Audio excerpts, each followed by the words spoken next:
आयच्यान CET exam सुरू जाता, कॉमन एंट्रन्स टेस्ट. आमच्या स्कुलाची टोटल भुरगीं 249 बसल्या. सगळी SSC आमची 403 आशिल्ली, तातूंतली 249 कॉमन एंट्रन्स टेस्टाक बसल्या.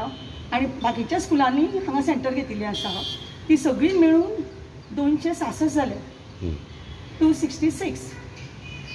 आतां SOP गायडलायन्स कितें घेतल्या काय म्हणल्यार, आमी तुमी पळयलाच आसतलें भितर सरतना आमी सॅनिटायज करता भुरग्यांक पयलीं, थर्मल गन यूज करता टेम्परेचर चेक करपाक, आनी तांकां मास्क घाला काय ना हें चेक करता.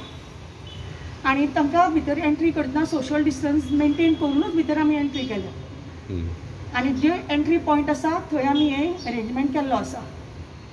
आनी मागीर आमी तांकां लायनीन सोशल डिस्टन्स मेंटेन करूनच क्लासीन सोडटा.